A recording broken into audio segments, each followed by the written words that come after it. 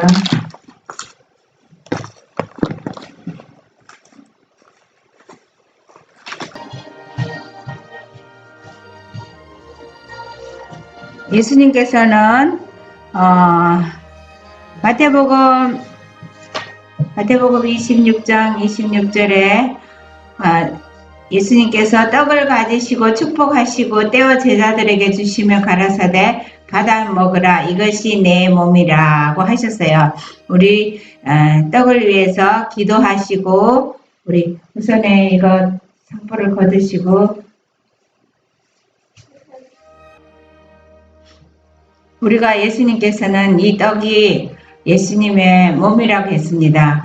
우리가 예수님 우리를 위해서 몸을 주셨는데 우리가 예수님의 몸을 이루어야 되겠어요. 이쪽에 걸 거두세요.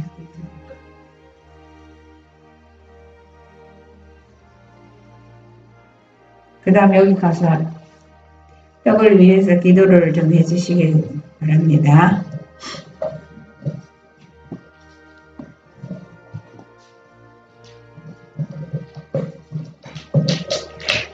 자, 우리 떡을 위해서 기도드리겠습니다.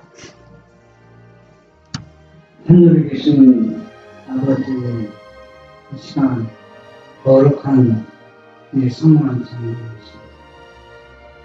주님께서 이곳에 임재하여 주시고 영적으로 예수님의 지금 살을 먹고 있습니다. 예수님의 말씀이 또 예수님의 살이 몸이 하고 있습니다. 이 말씀대로 순종해서 예수님의 주신 능력을 행사해서 이 부분에서 주님의 재림을 준비시키는 이 모두가 되게 인도하여 주시옵소서. 예수님의 이름으로 기도합니다. 아멘. 천천히.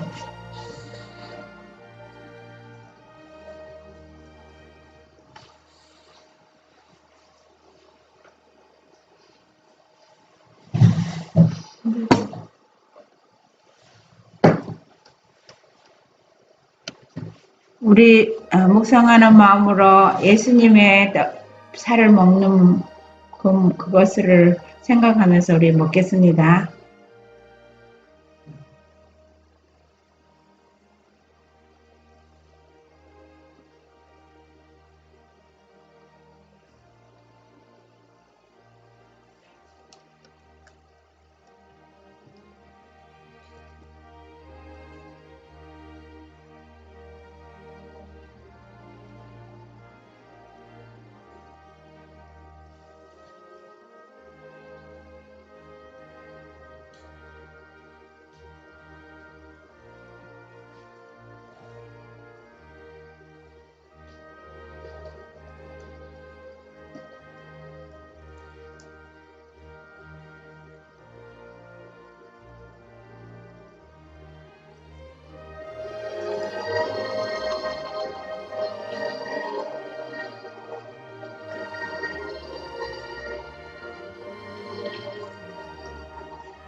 그 다음에 예수님께서는 또 잔을 가지사 살해하시고 저희에게 주시며 가라사대 너희가 다 이것을 마시라. 이것은 제 사함을 얻게 하려고 많은 사람을 위하여 흘린 바 나의 피 곧 언약의 피니라고 말씀하셨습니다. 우리가 포도즙을 먹으면서 이것은 예수님의 보혈의 피라는 것, 이 보혈의 피는 예수님이 우리를 위해서 흘리신 그 피를 생각하면서 우리의 살과 피를 이루고 있는 것이 예수님의 은혜로 우리가 우리 몸을 이룬다는 것. 이 성만찬원을 하고 이제 예수님의 살과 피가 되어서 우리 예수님의 삶을 살아야 되겠어요. 기도드리겠어요.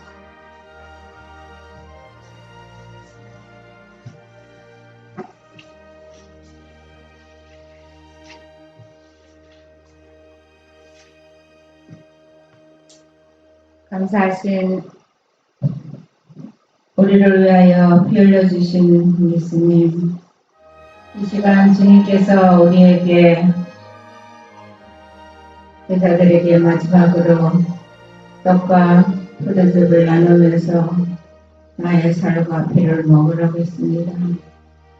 우리 예수님께서 이 자리에 우리에게 주시는 것으로 바뀌었사오니 우리의 몸속에서 예수님의 살과 피가 흐를 수 있게 해주시고 우리의 죄를 위해서 씻어주시는 이 은혜를 감사하고 이제후로 정말 예수님의 피로서 씻음 받아 사오니 우리가 정결한 마음, 깨끗한 마음, 정말 우리 속에서 죄가 이제까지 모든 죄가 다 제거되고 또 앞으로 모든 죄도 다 제거해지겠다고 언약의 피로 주셨사오니 우리가 끝까지 우리 고집대로 살지 않고 주님 앞에 다 드려서 내 나쁜 것들이 예수님의 피로 다 깨끗하게 받아서 예수님의 피만 가득하게 하여 주시옵소서.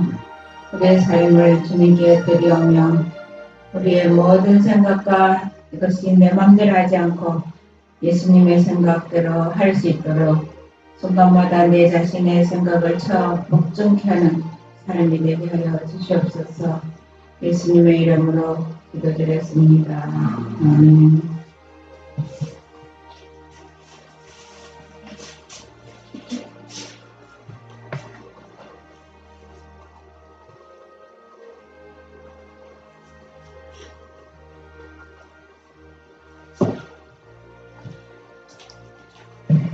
그 두 개는 성령이랑 해수는 겁니다. 우리가 예수님께서 흘리신 피를 그 로마 병정이 창으로 찔렀을 때 물과 피가 흘렀어요. 그것으로 죄값을 갚아주셨어요. 우리가 그렇게 용서받는 거예요. 값없이 준다고 해서 값이 없는 게 아니라 진짜 온 우주를 만드신 능력이 있으신 분, 정말 너무 큰 값을 우리가 받았어요. 우리 예수님의 그 피를 생각하면서 하시겠습니다.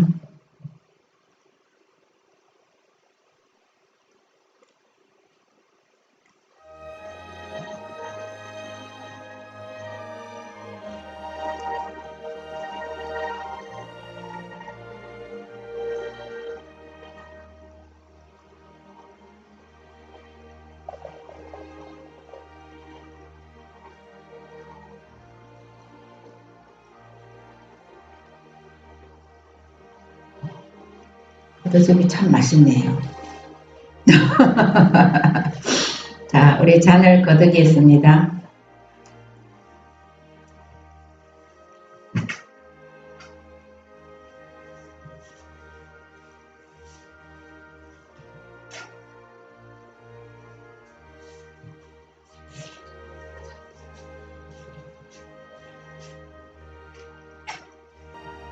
그렇게 예수님께서는 제자들과 떡과 잔을 다 드시고 노래를 부르면서 감람산으로 가셨어요.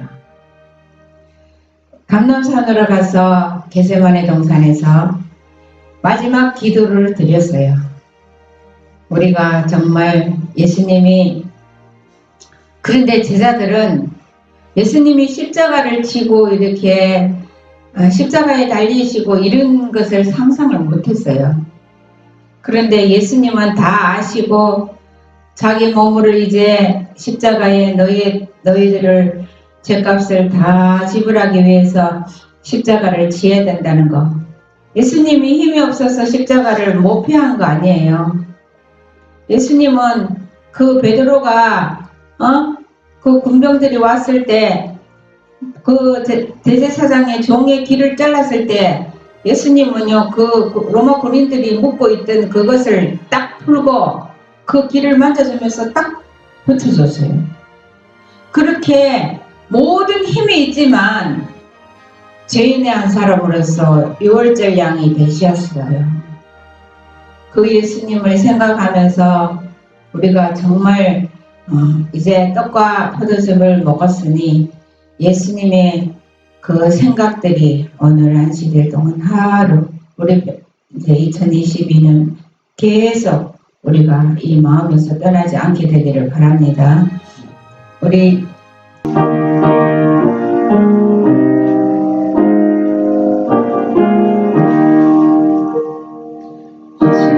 주님이 지신 십자가 우리가 생각할 때 세상에서 가려시고 어딘지 알고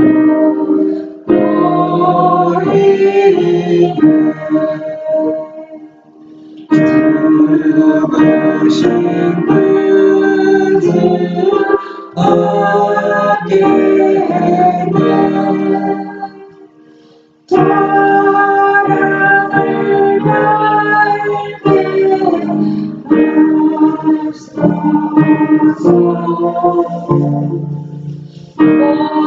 오유의 공로 입어서 평안한 내가 오리니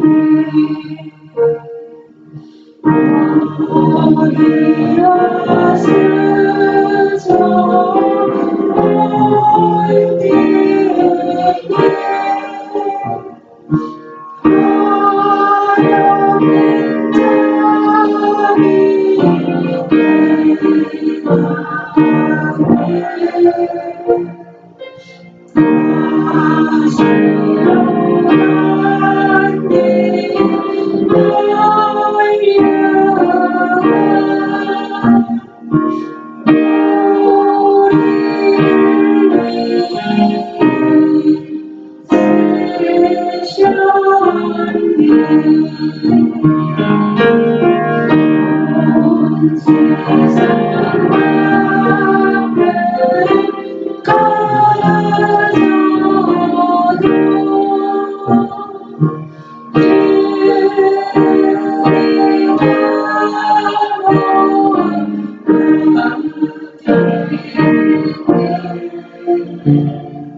하나님 아버지,